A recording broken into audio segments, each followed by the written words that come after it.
Axis and Allies 1942, second edition. Back with another one here today. And rather than going over the entire map for strategy or going over a specific nation like Germany, I will be going over specific strategies or certain parts of the map, as well as taking, I'm going to call them challenges or questions from the comments. Like I've got, just for example, it's not going to be in this video, but one concern was, how do I send aid to Europe? I'll be covering that eventually. And that could be concerning the Allies sending aid to Europe, that is. But in this video, we're going to be taking a look right here at the German-Soviet front. So as we know, the Soviet Union starts off the game. They start out 24 IPCs, and then following their turn, Germany would go, and they start off with 41 IPCs. And basically, the Soviets are on a defensive front. They don't have much offensive capabilities. They don't even really have that many units compared to Germany. I would recommend going for West Russia in the first round. West Russia is worth 2 IPCs. That's not too many. That'll get you up to 26 within round 2 that you can spend. But going for West Russia, make sure you have enough units to bring in and take it out. And that will secure Russia, or Moscow that is, for at least 2 rounds. Because then Germans have to take it back, and then they could go for Moscow again. Or not again, go for Moscow afterwards. However, if you spread out your units too much, like they are shown here, then Moscow or the Soviet Union is going to be defeated quickly. So that's why you might want to condense your units in certain areas. Probably West Russia after you take it, move units in. Something I usually do is I actually abandon Leningrad, not forever, but temporarily, so I can focus my units on protecting that factory, because that has a capability of producing 4 units versus 2, as well as protecting Moscow, just because that is the capital. If you lose that, Russia is basically done for the game. Likewise with Germany, if you spread out your units too much around the front lines, and Russia has a strong player or smart, they will go for those, and you'll slowly be losing units, and eventually Germany will not succeed any longer.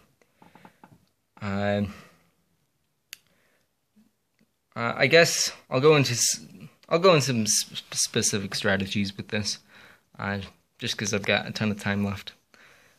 We'll go with Russia. I won't get into purchases, but usually I like to purchase infantry. And something I also try to do is I like to get fighters, because fighters can go up to the front lines, battle, and then fly back to the respective territory. So that's a couple things I like to get with Russia. So I said West Russia, round 2. Obviously the board still isn't going to look like this. If you do abandon Leningrad, you'll have more forces down here, which possibly Ukraine could be the answer to going after and slowly move down this way. But keep in mind, defending Moscow at all costs is very good, because Germans can come up and just come down to Russia. Going for a sea attempt, usually if the Germans build up their navy, they're either going for London early on, or they could even come around. Maybe they could pause in Sea Zone 6, and it may look like they're going for London, but they could come around up to Sea Zone 4, drop off their units, and depending on how many transports they have, they may have like 4 transports or more. They drop them off in Archangel, or even Leningrad if that's not captured. And then they could come into Russia that way, which would not be good. So you want to try to make sure you have enough units still back at Russia without expanding your units too far. Something that Germany can do, and what I've liked to do recently, is I like to pile all my units in Ukraine, besides leaving maybe infantry here just so tanks can't blitz through that. Russian tanks, that is. Western Ukraine. Within the first round, you can move those infantry up. Move 2 infantry down from there. Obviously, you probably won't have West Russia. If you don't have anything here, that's all right. You can still move units up. Move Poland up. Condense fighters. Whatever fighters you didn't use, taking out the Navy, because Navy is key and is a key importance, which I'll get into in a later video, or you can check out one of my past videos. But those units you didn't use, you can bring them back and fly them as close as to Ukraine, maybe even within reaching space. These tanks, you can also move them up into. If you do take out the Navy, you can leave France undefended, because obviously they can't get to it anymore because they won't have any nearby transports.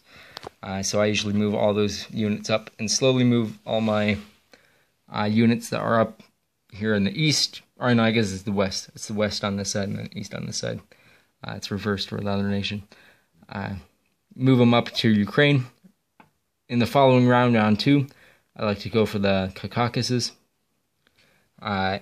Take that out. If Russia is a strong player, they might condense all their units before back to Russia, which would be a bad thing for Germany. However, if Russia's trying to expand as much, which is not good because Russia or the Soviet Union is not a offensive power. If they move that up, then you can easily get into Russia and take that out, and then Russia's done for.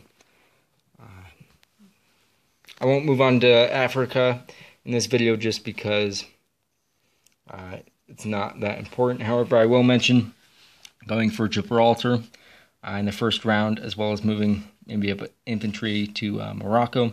That prevents United States from moving their forces up here so easily. They'll actually have to battle, and they can't really get their fighter too well, which also helps out in keeping France safe, even when you don't have any units on. As well as Italy, I like to just take those units off, leave all of the southern Europe areas without any units, because they don't need them too well. But you can move them up. With Russia, though, if you see Germany doing that, you want to pile up your units. If you have West Russia within round 2, you might want to move all your units down here. That way they might move up to West Russia, and you can move them back up to Russia for protecting there. I'm going to go up here. This is not the front lines, however, it is a doable strategy. With the sub is actually pretty important. Moving into Season 7 to protect those ships that would be there, the battleship and the transport, is a valid strategy.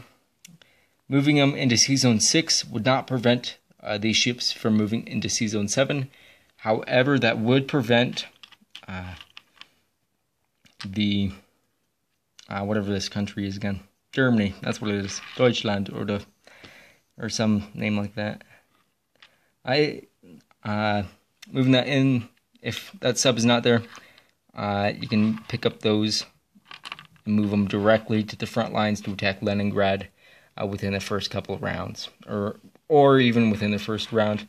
Moving that sub into there would prevent that, and that would mean less troops on the front lines here.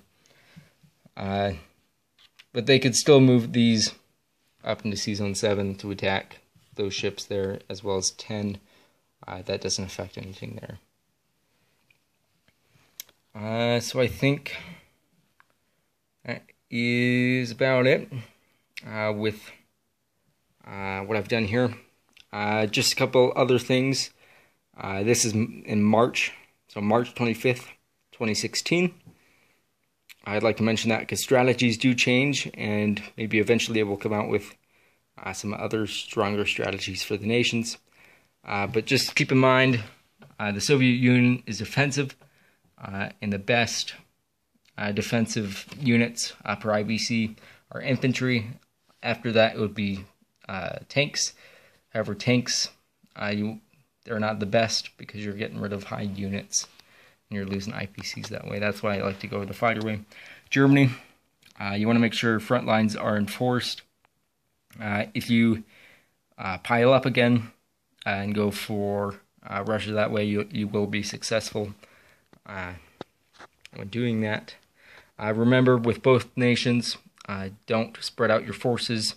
Spreading out your forces will result in a loss. If both nations spread out the forces, it still might lean towards Germany if Germany's the better player. However, it could go either way. So just keep that in mind. Keeping some planes here to keep the Navy in check. Keeping the land safe. That's also good for Germany. So you can move your units up the front lines. And I'm just going to jump over here. This is not technically the front lines. However, it is worth mentioning. These, whatever these are, territories. That's what it is. These territories over here are basically only one IPC. Little tricky move you can do is move them up there and see if Japan's going to take your bait. If they only send one unit up here, you can move down there. And I'll cover that in another video as well. But you can also retreat your units back, maybe into one of these territories to get into Russia to help protect that. But if Germany breaks through your front lines, they can just kind of gobble up all of your IPCs. And if you try to take it back, it might not be the wisest move because then you're leaving Russia undefended. But you are getting IPCs back. Hope you found this enjoyable and informative. If you have any questions, feel free to leave them inside the comments below. Or any suggestions, I'd be happy to hopefully do them. If I don't do them right away, my apologies, but I'll try my best. Thank you so much for watching, and I'll catch you in the next one.